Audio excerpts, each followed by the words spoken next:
Oremos.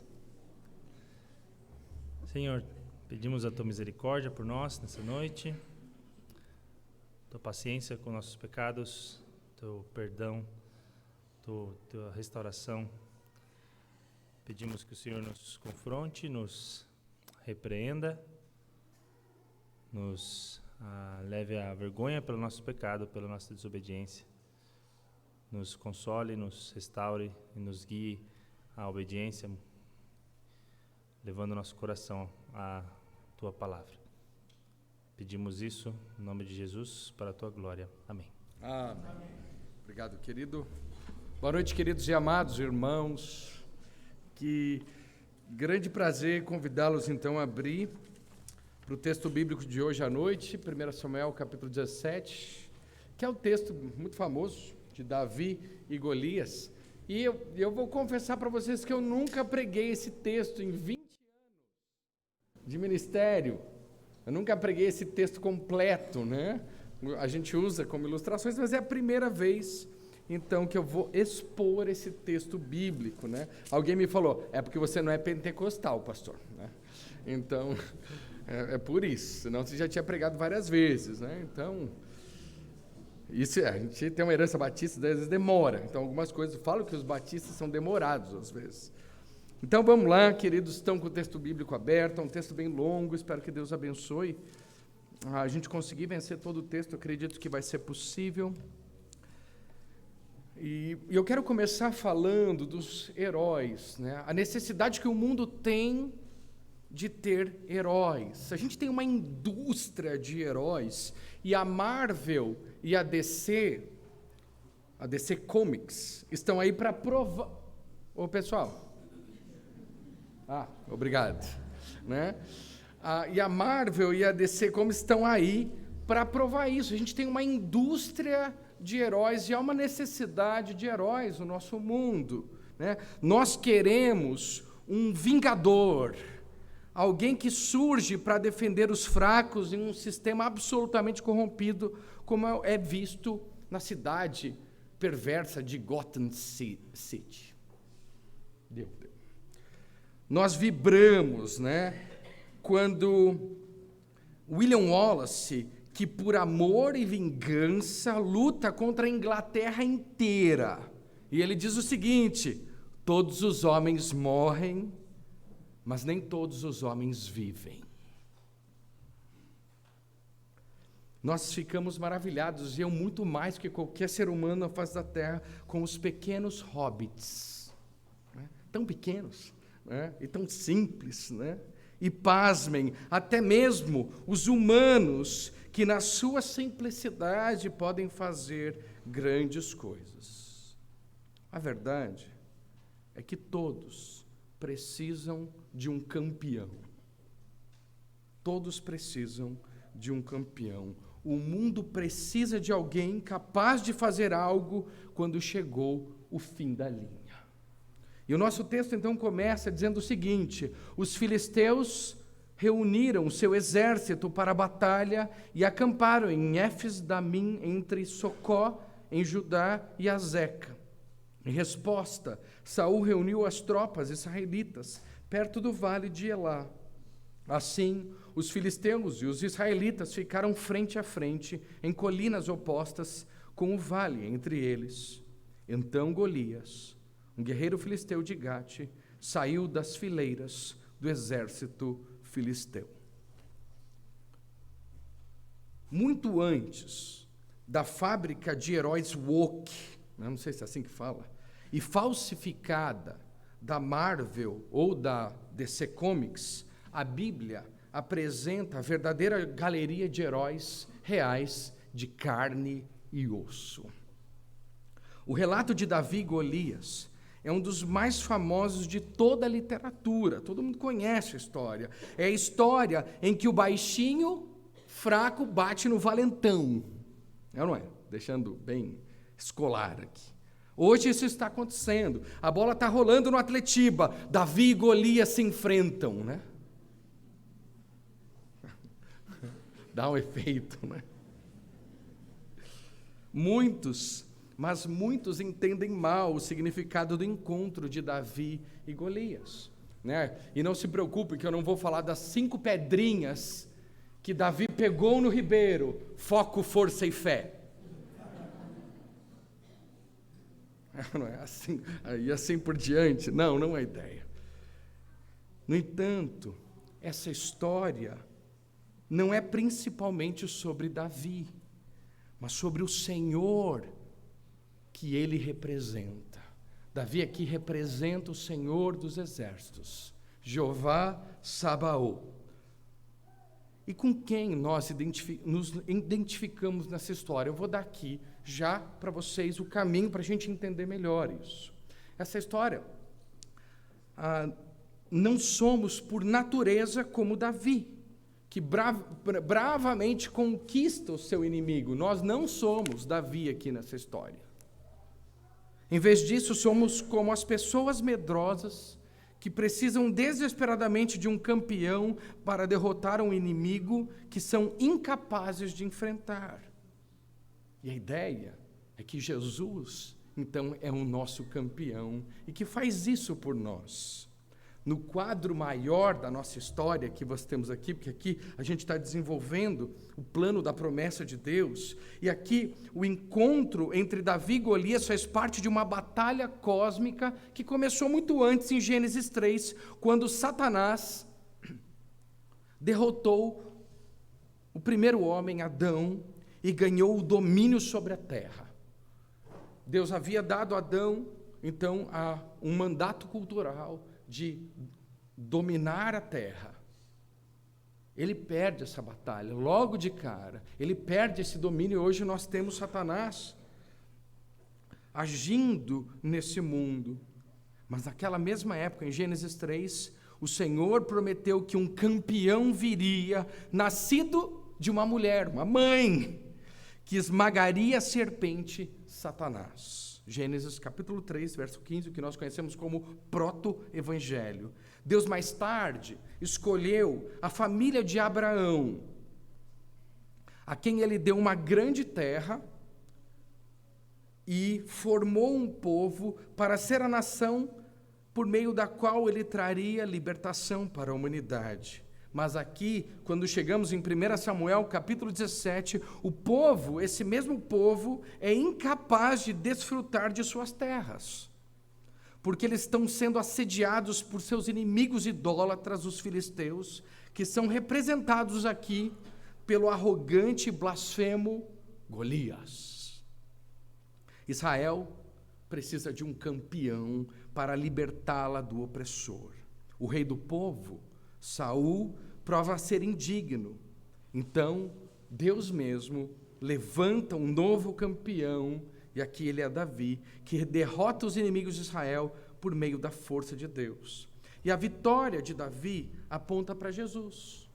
Jesus é o descendente de Davi, aponta para Jesus, filho de Davi, que conquistou a vitória final sobre Satanás, garantindo assim a libertação eterna para o povo de Deus. E a nossa história então começa com Golias desafiando e aterrorizando Israel.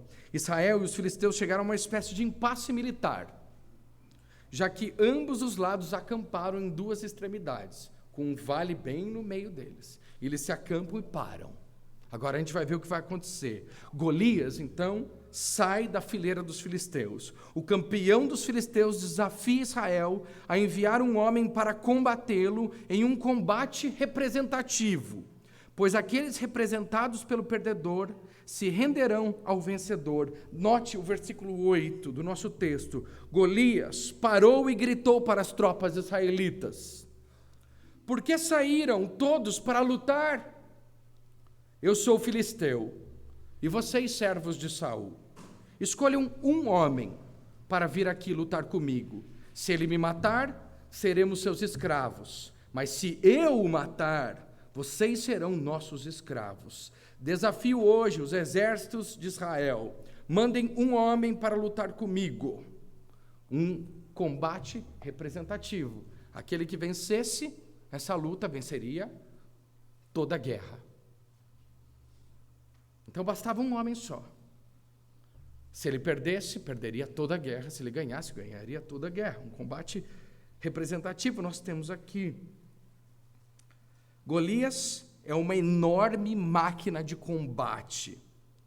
E aqui o nosso texto, né, ele diz com mais de 2 metros de altura, né? E aqui ele diz então, um guerreiro filisteu de Gate saiu das fileiras do exército, versículo 4, ele tinha 2,90 metros de altura, usava capacete de bronze, vestia uma couraça de escamas de bronze que pesava 60 quilos. Então ele era um homem grande.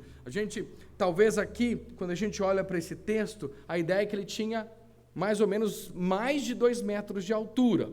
E claro, na visão de um baixinho, né, isso fica bem alto, né? Ele fica enorme, e você tem aqui um campeão, uma máquina ali, uma máquina de matar, fortemente blindado e armado.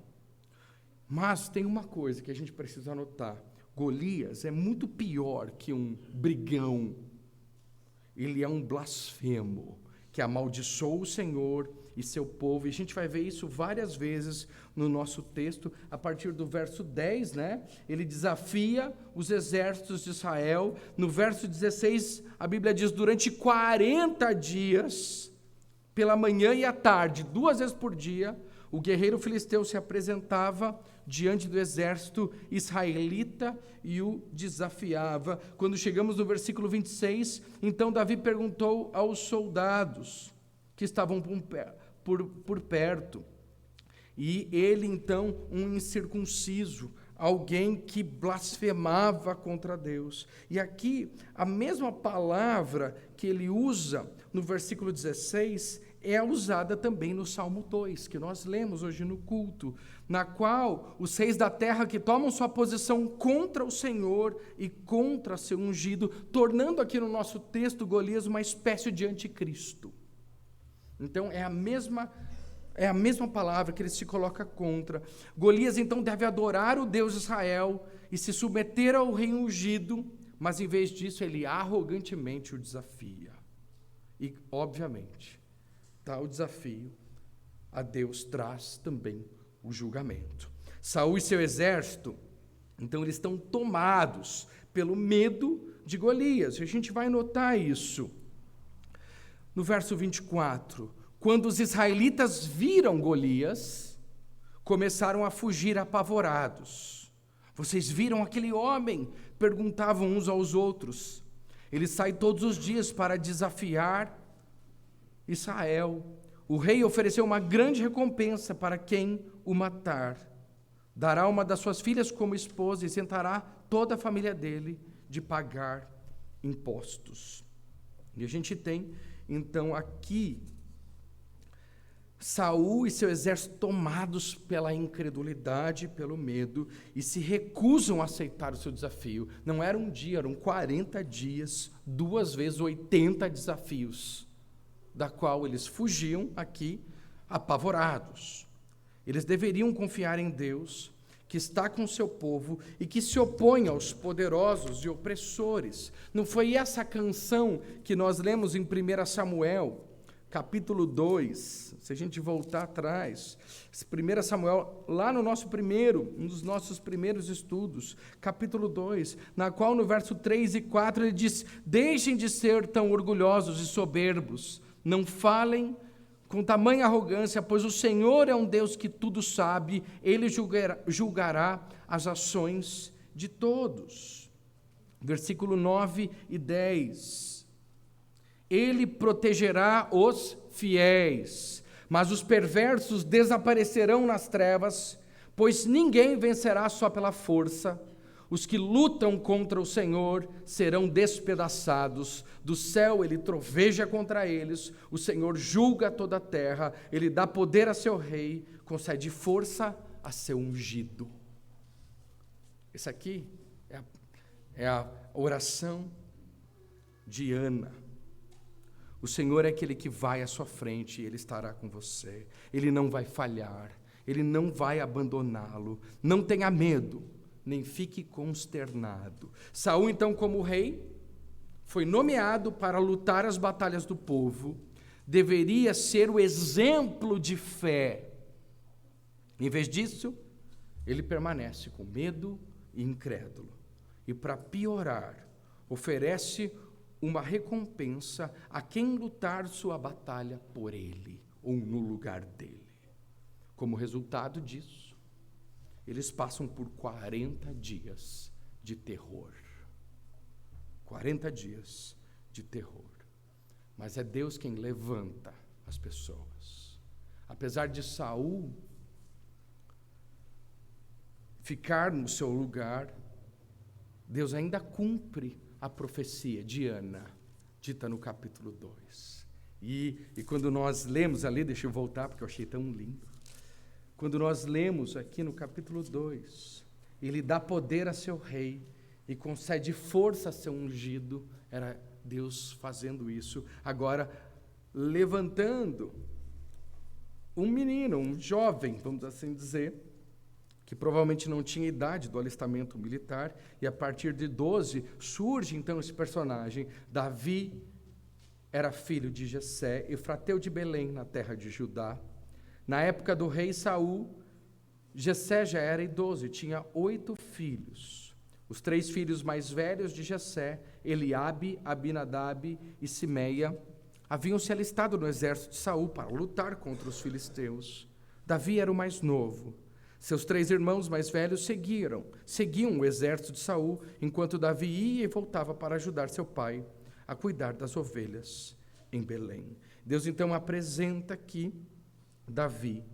Davi não estava com o exército e não ouviu o desafio inicial de Golias, provavelmente porque ele era muito jovem para estar no serviço militar. Ele era o mais novo dos seus 8 irmãos.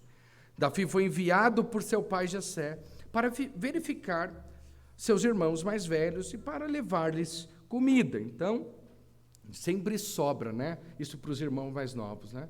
Vai pegar água para mim, lá vai o irmão mais novo, né? Buscar água, né? É uma coisa, né? E ele vai, e isso aí é bem coisa de irmão mais novo, né? E ele estava fazendo jus aqui a ser o caçula, então, da família. Mas quando Davi chegou, ele viu de perto Golias. Ele ficou ali, né? Davi, então, a partir do verso 20, deixou as ovelhas com outro pastor, e na manhã seguinte partiu bem cedo com os presentes, como Jessé havia ordenado. Chegou ao acampamento quando o exército israelita saía para o campo de batalha com gritos de guerra. Logo, os filisteus e israelitas estavam frente a frente, exército contra exército. Davi deixou suas coisas com o responsável pelos suprimentos e correu até a frente de batalha para saudar seus irmãos. Enquanto falava com eles, Golias, o guerreiro filisteu de Gate, saiu das fileiras do exército filisteu. Davi o ouviu gritar seu desafio habitual. E ele viu de perto. Ele falou, não, vou lá, né? Vou falar com os meus irmãos lá. E é interessante que Davi, em suas primeiras palavras, quando ele abre a boca no nosso texto, ele expressou eloquentemente indignação sobre a blasfêmia de Golias, o pagão não circuncidado que provocava os exércitos do Deus vivo. E a gente nota isso no versículo 26. Ele diz o seguinte, é um versículo bem longo. Ele pergunta, quem é esse filisteu incircunciso para desafiar os exércitos do Deus vivo? Quem é ele para desafiar os exércitos do Deus vivo? Davi, a gente nota aqui, é um homem que vê como Deus vê. E ele tem uma característica, ele é zeloso pela honra do Senhor. E essa é a primeira grande marca que a gente nota na vida desse jovem. Ele é zeloso pela honra do Senhor. O irmão mais velho de Davi, Eliabe, não entendeu os motivos de Davi e, para variar, o repreende injustamente. Outra coisa, agora, não de irmão mais novo, agora de irmão mais velho, né? Mania de irmão mais velho. E ele diz o seguinte, disse ainda, né? E ele coloca aqui, a partir, deixa eu ver aqui do verso 27, né? E ele traz, né? Os soldados repetiram o que tinham dito e confirmaram, sim, essa será a recompensa para quem o matar. Quando Eliabe, irmão mais velho de Davi, o ouviu falando com os soldados, ficou furioso e perguntou, o que você está fazendo aqui? Não deveria estar tomando conta daquelas poucas ovelhas? Conheço sua arrogância e suas más intenções. Você quer apenas ver a batalha. A resposta é resposta de irmão mais novo. O que fiz eu agora, né? O que eu tenho a ver com isso, né, cara? Disse Davi, só fiz uma pergunta. Então foi até outros soldados, fez a mesma pergunta e recebeu a mesma resposta. E aí vem a mão de Deus. Alguém contou ao rei Saul o que Davi tinha dito e o rei mandou chamá-lo. Por trás de todas essas situações, existe esse Deus tremendo, cuidando e conduzindo a vida de Davi. Davi é chamado e agora Deus o conduz. Quando Saul ouviu que havia pelo menos um homem corajoso o suficiente para lutar contra Golias, ele mandou chamá-lo. Saul, que só vê com os olhos da carne, duvida se Davi pode prevalecer. Saul respondeu, versículo 33, note, você não conseguirá lutar contra esse filisteu e vencer. É apenas um rapaz, e ele é um guerreiro desde a juventude. Olha como Davi responde. Davi, porém, insistiu, tomo conta das ovelhas de meu pai, e quando um leão ou um urso aparece para levar um cordeiro do rebanho, vou atrás dele com meu cajado e tiro o cordeiro de sua boca. Se o animal me ataca, eu o seguro pela mandíbula e dou golpes nele com o cajado até ele morrer. Fiz isso com o leão e o urso, e farei o mesmo com esse filisteu incircunciso, pois ele desafiou os exércitos do Deus vivo, e disse ainda, o Senhor que me livrou das garras do leão e do urso, também me livrará desse filisteu. Davi lembrou no passado como o Senhor o libertou de um leão e de um urso, e ele expressa plena confiança de que o Senhor o entregará novamente. Muitas vezes Deus permite leões e ursos na nossa vida, vamos pensar aqui, nos preparando para o plano que Ele tem para cada um de nós. Então não adianta. Aqui, Davi, a mesma fé que ele teve nessa época, agora ele traz para a sua vida ainda mais fortalecida. A fé de Davi permitiu que ele visse o quão grande Deus é e quão pequeno isso faz Golias. E na medida que a gente olha, a gente avança para um Deus tremendo, um Deus grandioso, as pessoas vão se tornando pequenas. Na nossa era, a gente dá muito valor para as pessoas. A gente torna elas muito grandes. Quando o grande para nós tinha que ser o Deus vivo. Davi tinha isso muito. E essa é a segunda característica dele, a forma como ele vê Deus. E como isso faz Davi enxergar o mundo. Na medida que nós olhamos para Deus, nós vamos ter a visão correta do mundo e das pessoas. Davi não tem medo de ir contra probabilidades aparentemente impossíveis, sabendo de que o Senhor está com ele. Sua confiança é bem notório, todas as vezes que ele fala, não estava em sua própria bravura, habilidade ou autoestima, mas no Senhor. E todas as vezes ele representa esse Deus a quem ele serve. Golias não ofendia as pessoas, Golias ofendia ao Senhor, e ele era zeloso pelo nome do Senhor. Sem saída, como nós lemos aqui, Saul finalmente concordou e abençoou Davi, que recusou utilizar a armadura de Saul, porque não estava acostumado com ela. Em vez disso, preparou sua própria funda e pedras para a batalha. A partir do verso 27, então, 37, aliás, Saul, abençoou Davi, ele consente, né? Por fim, lá na parte final do versículo 37, por fim Saul consentiu, está bem, então vá, disse, e que o Senhor esteja com você. Então Saul deu a Davi sua própria armadura, incluindo uma couraça e um capacete de bronze. Davi prendeu a espada sobre a armadura e tentou dar alguns passos, pois nunca tinha usado essas coisas. Não consigo andar com tudo isso, pois não estou acostumado, disse a Saul, e tirou a armadura. Pegou 5 pedras lisas de um riacho e as colocou em sua bolsa de pastor. Armado apenas com seu cajado e sua funda, foi enfrentar o filisteu. Então, ele vai preparou a sua própria funda e pedras para a batalha. E aí, a gente começa a caminhar para o final do nosso texto. E aqui ele vai sozinho. Davi vai sozinho para o campo de combate. Que coragem! 5 pedras na sua bolsa de pastor, uma funda, e ele vai sozinho. Às vezes, nas batalhas, a gente vai ter que entender isso. E ele vai sozinho para o campo de batalha, onde Golias se aproxima dele. E antes da batalha, agora, vem um trecho muito importante que eu vejo que é o central. Eles trocam algumas palavras carinhosas. Eles vão trocar algumas palavras bem carinhosas a partir do verso 41. Golias, verso 41, com seu escudeiro à frente, caminhava em direção a Davi, rindo com desprezo do belo jovem ruivo. Gritou para Davi: por acaso sou um cão para que você venha a mim com um pedaço de pau? E amaldiçoou Davi em nome de seus deuses. Provavelmente aqui, Dagon, né? Venha cá e darei sua carne às aves e aos animais selvagens, berrou Golias. Então, a gente teve aqui então primeiro turno de palavras carinhosas aqui entre eles, né? Eles trocando.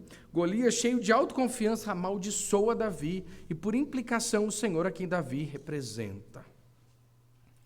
Os reis da terra se preparam para a batalha, como lemos no Salmo 2. Os governantes conspiram juntos contra o Senhor e contra o seu ungido. Aqui não temos apenas uma disputa entre 2 homens, é um combate muito maior entre os deuses dos filisteus e o Senhor, o Deus de Israel. E no Oriente Médio Antigo isso era muito evidente. Quando uma nação conquistava uma outra, era o Deus daquela nação que conquistava essa outra nação. Então havia essa batalha muito maior entre os deuses. O que Golias devia ter feito? É o que a Bíblia manda. Portanto, reis, sejam prudentes. Aceitem a advertência, governantes da terra. Sirvam ao Senhor com temor e alegrem-se nele com tremor. Sujeitem-se ao Filho para que ele não se ire e vocês não sejam destruídos de repente, pois sua ira se assente no instante. Felizes, porém, os que nele se refugiam. Deus já havia ensinado todas as lições para os filisteus. Lembra da história da arca? Ela ficou todo aquele tempo na terra dos filisteus. Grandes e duras lições Deus havia dado e ainda eles estavam endurecendo seus corações. Golias deveria ter se lembrado, ele conhecia a história, ele já era nascido nessa época e ele deveria ter se curvado diante do Deus de Davi. Em vez disso, a arrogância de Golias o conduz diretamente à ira de Deus, pois Deus abate os orgulhosos. Davi, então, é o seu turno, ele espera e fala corajosamente com total confiança. Ele claramente define o que está em jogo, e aí Davi responde. Versículo 45. Davi respondeu ao filisteu: você vem a mim com uma espada, uma lança e um dardo, mas eu vou enfrentá-lo em nome do Senhor dos Exércitos, o Deus dos exércitos de Israel, que você desafiou.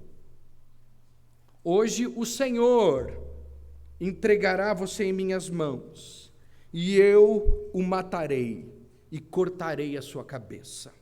Então darei os cadáveres de seus homens às aves e aos animais selvagens, e o mundo todo saberá que há Deus em Israel. E todos que estão aqui reunidos saberão que o Senhor salva seu povo, mas não com espada nem com lança. A batalha é do Senhor, e Ele entregará vocês em nossas mãos. Que pregação! Ele deixa muito claro aqui o que está em jogo. Ele diz: você está atacando o Senhor, o Deus de Israel. Você ofendeu, não foi a mim. Quem você ofendeu foi o Senhor dos exércitos de Israel, a quem você insultou. Davi sabe que ele é um instrumento do julgamento de Deus e expressa a certeza de que o Senhor lhe dará a vitória. E talvez aqui, gente, talvez é a primeira vez que Golias tremeu, né?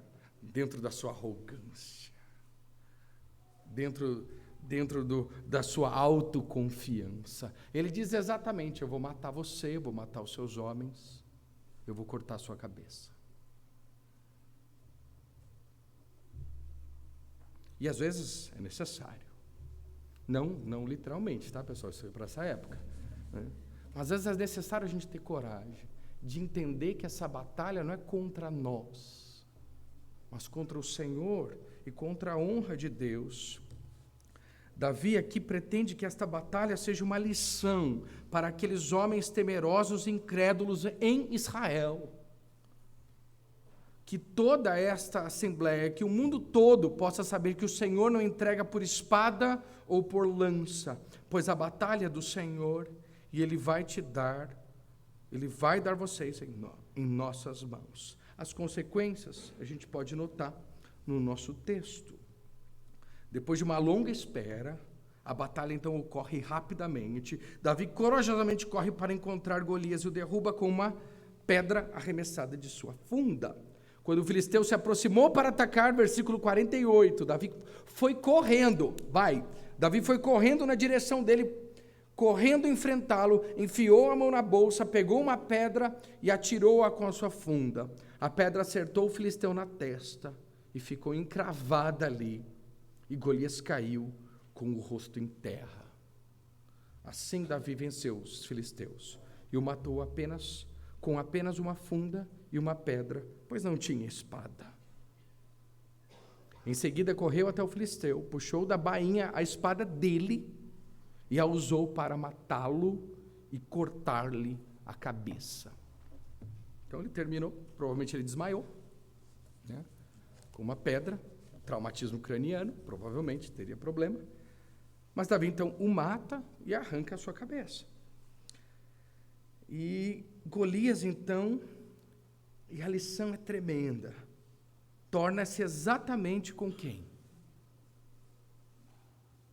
Quem já tinha a cabeça cortada? Teve uma pessoa, antes em Samuel, que teve sua cabeça cortada. Dagon. O deus filisteu, Deus havia cortado a cabeça de Dagon, lembra? Com a arca. Dagon apareceu, depois corta as mãos, a cabeça dele. Ele se torna exatamente como o seu falso deus Dagon, que foi decapitado quando a Arca da Aliança foi levada para o templo filisteu. A Bíblia diz no Salmo 115, aqueles que fazem ídolos se tornarão como eles, todos que confiam neles. E a lição mais uma vez é repetida aqui, você se torna aquilo que adora. Nós cristãos, nós somos imitadores de Jesus. E não é diferente para nós, porque queremos estar cada dia mais parecidos com Jesus. Mas na medida que você adora os falsos deuses, na medida que você adora o dinheiro, na medida que você adora outras coisas, você vai receber exatamente aquilo que este Deus lhe provê. A Bíblia diz claramente, os últimos dias serão tempos muito difíceis, pois os homens só amarão a si mesmos e ao dinheiro. É interessante que eu estava decorando esse versículo, porque eu falei, que exagero isso, né? Eu discutindo com o texto bíblico, né? Porque se os homens amam a si mesmo, claro que eles vão amar o dinheiro, não é? Mas Deus deixa muito claro, cuidado com os ídolos que você tem. Nós vivemos uma era extremamente materialista. Isso é sinal de final dos tempos, porque quando Deus diz que os homens amarão só a si mesmos e ao dinheiro, isso quer dizer que os últimos tempos vão ser marcados por uma era de grande materialismo. Então é certeza, pessoal, que a gente vive nesses últimos dias. O triste é que nós sofremos as consequências disso, daquilo que nós adoramos. E tem gente que não acredita nisso. Tem gente que sofre as consequências e ele ainda está arraigado aos ídolos desse mundo. Cuidado, sem perceber. Você pode aparecer exatamente como Saul, como Golias, aliás. Você pode receber a mesma... Golias não esperava que o seu fim seria exatamente o fim de Dagon, mas foi exatamente o que aconteceu. Isso não está no teu controle. O que você pode fazer é abandonar os ídolos e adorar o Senhor Deus verdadeiro, amoroso, bondoso e todo misericordioso. Eu dou graças a Deus todas as vezes que eu fico um pouquinho mais parecido com Jesus. Falei, nossa, essa é uma vitória tremenda, né? Só um pouquinho, Senhor, já está bom. Só mais um pouquinho, me faz parecido com Jesus, porque eu fico maravilhado com isso. Após a morte de Golias, os filisteus fogem e os israelitas tomam coragem. Graças a Deus por um campeão que se levanta aqui e derrubam muito de seus inimigos, né? A partir do verso 51. Saul novamente toma conhecimento de Davi, sem dúvida planejando fazer mais uso de suas habilidades. O resultado que a gente vê será a contínua ascensão de Davi em Israel, depois dos lamentáveis fracassos de Saul, que finalmente nós podemos ver aqui Deus forjando um homem que pode entregar Israel para os seus inimigos. Então, o texto bíblico, e eu terminei aqui essa parte, não é tanto como que nós podemos derrotar os nossos inimigos. O trecho maior é Saul descendo e Davi subindo. É esse o texto. Então, esse é o contexto maior. Nesse exato momento a gente se cruza aqui. É um momento onde cruza a queda de Saul e a ascensão de Davi. Então a gente está bem nessa parte da história, e a partir daí, agora Davi cresce e Saul diminui até o seu derradeiro fim. Como que a gente vê Jesus nessa passagem? Essa passagem não é sobre como podemos superar nossos grandes problemas da vida, com a ajuda de Deus, ou como lidar com os valentões. Então, a gente precisa anotar que essa não é a ideia desse texto. Não devemos nos identificar principalmente com Davi. Em vez disso, somos como o exército de Israel, que enfrenta um inimigo aterrorizante que não pode derrotar. Nós, como os israelitas, precisamos de um grande campeão, ungido por Deus, para lutar nossas batalhas e conquistar a vitória que nunca nós poderíamos alcançar. Jesus é o campeão que prometeu que esmagaria Satanás. Assim como Davi conquistou a vitória sobre Golias, sem a ajuda do temível exército de Israel, então Jesus Cristo foi para a cruz sozinho e derrotou Satanás, o pecado e a morte para nós. Eu fico maravilhado com isso. Jesus, ele vai e sobe sozinho. E Deus deixa muito claro isso, né? Que todos os seus discípulos o abandonaram. Todo mundo deixou. Ele vai sozinho, ele não tem ninguém. Ele carrega aquela cruz nas costas sozinho. Ele não tinha força, mas ele vai até o último momento. Ele cumpre tudo, todas as coisas. Ele é o nosso campeão. Ele vence Satanás, o pecado e a morte, de uma vez só. Como Davi, Jesus foi zeloso pela honra do Senhor diante da blasfêmia. Assim como Davi foi rejeitado por seus irmãos, Jesus foi rejeitado por eles. Assim como Davi bravamente entrou em batalha contra Golias, Jesus corajosamente foi para a cruz para nos libertar. Jesus também enfrentou inimigos blasfemos e arrogantes, que pensavam que poderiam destruí-lo. Assim como Golias foi derrotado por Davi, libertando assim o povo de Israel do terror da escravidão para os filisteus, então Satanás foi conquistado por Jesus na cruz, quando o nosso campeão ungido nos libertou. Nós estávamos presos no império das trevas e ele nos transportou para o reino do Filho do seu amor. Hebreus diz o seguinte: visto, portanto, que os filhos são seres humanos, feitos de carne e sangue, o Filho também se tornou carne e sangue, pois somente assim ele poderia morrer, e somente ao morrer destruiria o diabo que tinha o poder da morte.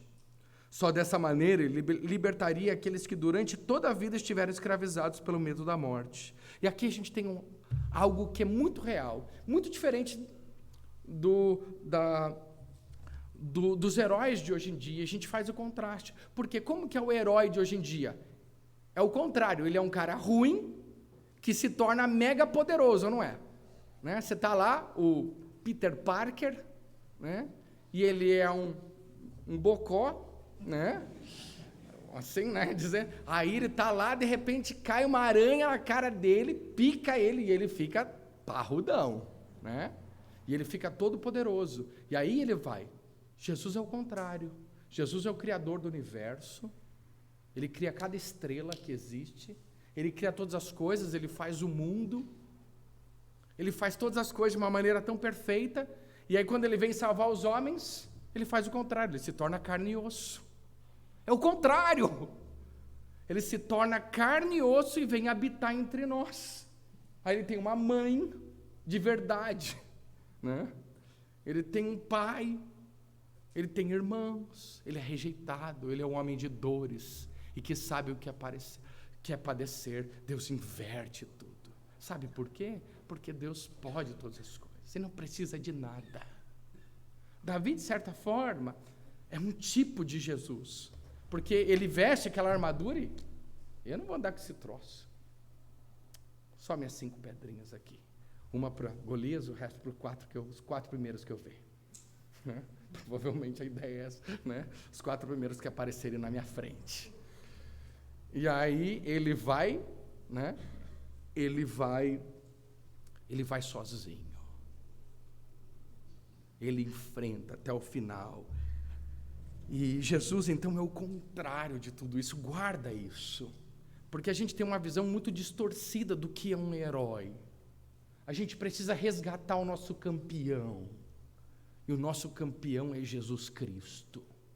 O único. O único que existe. Não tem outro. Talvez seja uma vergonha, porque ele era um homem absolutamente comum. Ele era a palavra viva, vivendo entre nós. E a gente, então, segue para o fim aqui, aplicando essa passagem a nós. À luz do fato de que Jesus, como Davi, derrotou sozinho o nosso inimigo, nós, como povo de Israel, podemos segui-lo e participar de sua vitória. Por causa da vitória que Jesus ganhou para nós, podemos nos esforçar para vencermos as nossas batalhas também, como fez Davi. Mas para isso, meus amados irmãos, nós também devemos ser apaixonados pela honra de Deus. Isso que falta um pouquinho, esse zelo por Deus. Davi tinha essa característica. E o resultado aqui era Deus sendo glorificado. Devemos ser apaixonados, zelosos pela honra de Deus. Eu não sei você, mas é inegociável isso. Não tem como. Podem até nos ofender, mas a honra de Deus não pode ser deixada de lado. Não pode. E a gente precisa lembrar, se queremos imitar aqui o exemplo, né, de Davi, a gente precisa olhar. E é maravilhoso, porque nós estamos livres do medo. Enquanto o exército estava aterrorizado, livres do medo dos homens para servir a Deus. E nós não precisamos temer os homens, porque Deus é tão grande para nós, que a gente vai olhar os homens da forma correta. A gente não precisa ter medo de toda essa onda que vem para cima de nós. Eu sei que a gente fica mesmo meio aterrorizado, né? Meio acuado muitas vezes, mas não há problema. Nós não precisamos temer os homens.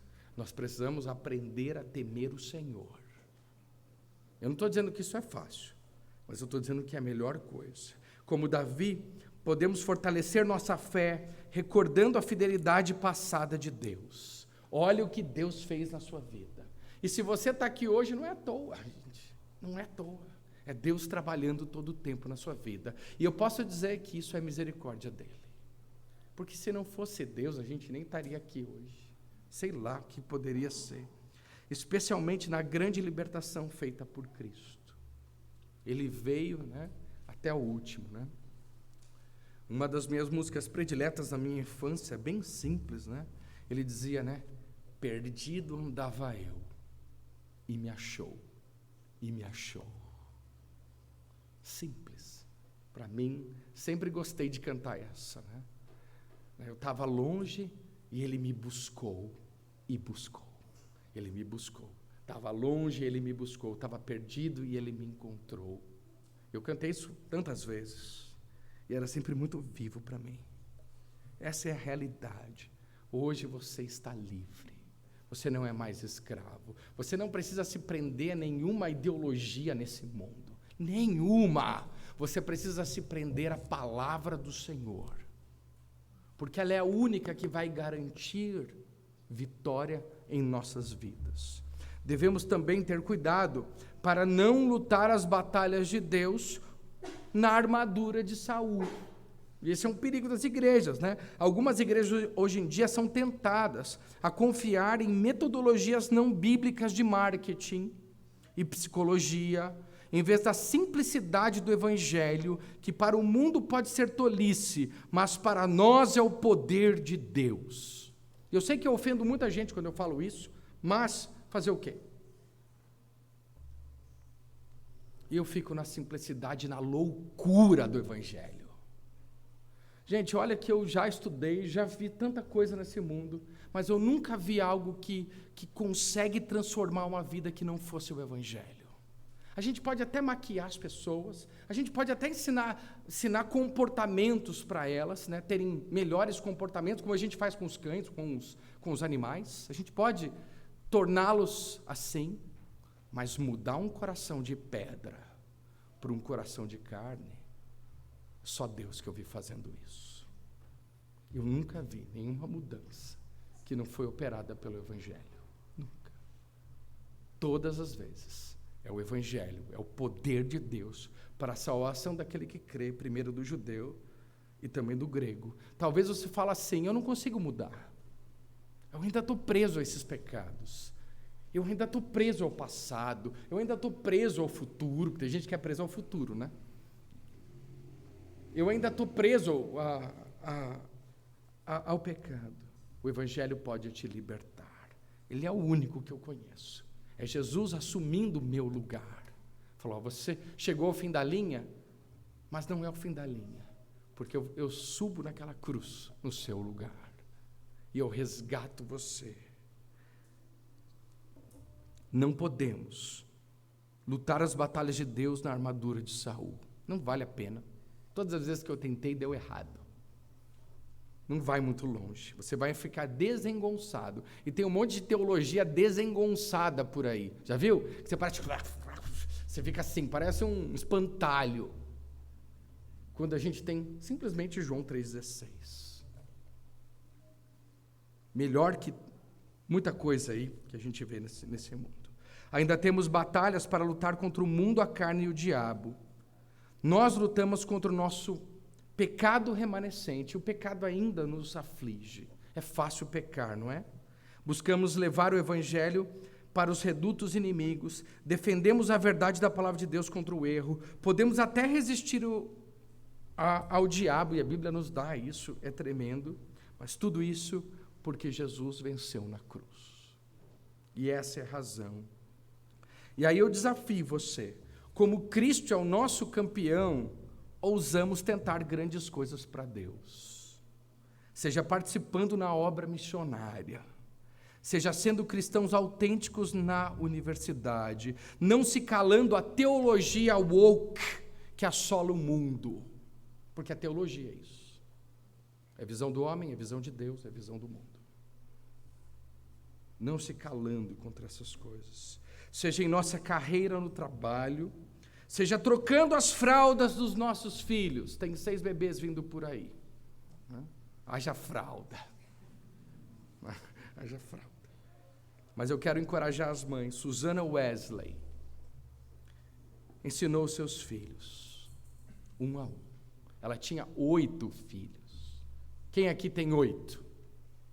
Ninguém teve a coragem de Susana. 8 filhos. E ela criou o que nós conhecemos hoje, sabe como que é? escola bíblica dominical. A ideia veio dela, não veio de nenhum pastor, de nenhum seminário. Veio ela ensinando seus filhos, e chegavam as crianças do bairro, né, que ficavam tudo correndo, né, ranhenta pela rua, né? Ela falava, vem aqui, aprende com a gente. E ela foi, quando vi, tinha um movimento tão grande de crianças, e aí começou esse movimento da escola bíblica dominical, Susana Wesley, e um dos filhos dela, nada mais que John Wesley, um grande pregador, e Carlos Wesley. Eu não concordo muito com John Wesley, mas eu preciso admitir que ele era um homem muito piedoso, extremamente piedoso. E o Carlos Wesley, que era um excelente músico também. Eu encorajo vocês, mães, a trabalharem para a glória de Deus. Eu também encorajo, né, a gente pode ter um outro exemplo, que é William Wilberforce, quem lutou e viveu para que o sistema escravagista terminasse. Eu preciso fazer uma ponte aqui. Quem trabalhou foi um cristão. Ele era tão cristão que ele ia a pé para a Câmara dos Comuns na Inglaterra, e a Inglaterra era o centro do mundo, da onde partiam. O que a Inglaterra fazia, todo mundo fazia. E ele ia todo dia, de pé 2, não ia de cavalo, ele ia a pé, e ele recitava o Salmo 119, na ida para a Câmara dos Comuns, ele ia falando. Imagine, quando ele chegava lá no 105, lâmpada para os meus pés é a tua palavra, e luz para os meus caminhos. E Deus usou a vida desse cristão político para fazer uma grande diferença no mundo. É disso que isso libertou verdadeiramente as pessoas. Sim, não importa onde Deus nos colocou, podemos ousar tentar grandes coisas para Deus. Eu penso que os cristãos autênticos, é um pensamento meu, e não esses misturados por aí, podem fazer a diferença nesse mundo caído. Mais uma vez, vemos que o fato de Deus estar conosco não nega estratégia e esforço humano. Tem gente que também acha que tudo é um maná, né? Deus vai me mandar um maná, né? E vou ficar lá. Não é assim. Davi se preparou para a batalha, ele foi até o riacho, ele escolheu as 5 pedrinhas dele, trabalhou, né?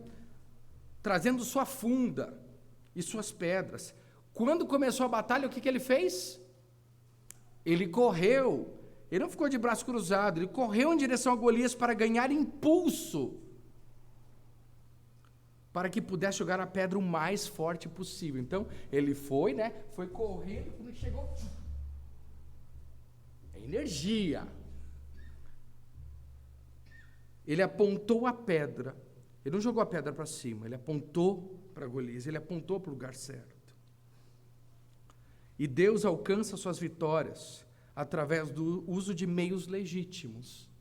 A gente fica esperando coisas extraordinárias, mas Deus usa mesmo as coisas comuns, incluindo o método de Deus, homens e mulheres piedosos, homens e mulheres tementes ao Senhor. Por isso que Paulo escreveu, pois é por isso que trabalhamos e nos esforçamos, porque fixamos nossa esperança no Deus vivo. Não espere que as coisas vão ser fáceis, ou que elas vão cair do céu. Devemos adorar, servir, evangelizar com todo o nosso coração e com toda a nossa força e habilidades. Por último, meus amados, aprendemos que Davi, que a fé ousada de alguns pode inspirar muitos. Então, assim como o desânimo e o medo se espalha, e a gente vive nessa era do medo, né? É uma era terrível, gente. Eu quero dizer para vocês que o ânimo também. A fé encoraja. A fé encoraja. E se você se levantar aqui, você pode ser uma inspiração para muitos. E o mundo precisa disso. A gente tem quase não tem mais modelos de fé nesse mundo. A gente está vendo, e às vezes eu fico tão preocupado, né, porque a gente se envolve tanto na cosmovisão que a gente tem no mundo, e a gente perde a referência. Não, precisamos de homens e mulheres de fé. Por último, devemos com Davi lembrar que só Deus recebe a glória pela nossa vitória. No final das contas, não é a nossa força, é a força que Deus supre. Então, se for isso verdade na nossa vida, toda a honra e toda a glória de cada vitória que Deus lhe conceder, e eu sei que Ele vai fazer isso, na medida que nós avançamos em fé, na medida que nós avançamos, a glória no final das contas vai ser toda dele. E assim eu termino dizendo: só lhe deu glória. Vamos orar. Querido Deus e nosso Pai, obrigado, Senhor, por esse trecho, Deus, da Tua Palavra. Obrigado por terminá-lo, um trecho muito grande. Mas eu te agradeço, Senhor, em saber, ó Deus, que Davi, ó Deus, foi a pessoa que o Senhor levantou, porque o Senhor é quem levanta, o Senhor é quem fortalece, e o Senhor é zeloso pelo teu nome. Obrigado, Senhor, pela força que o Senhor nos supre. Ó Deus, assim nós pedimos que o Senhor nos dê coragem para viver nesse mundo.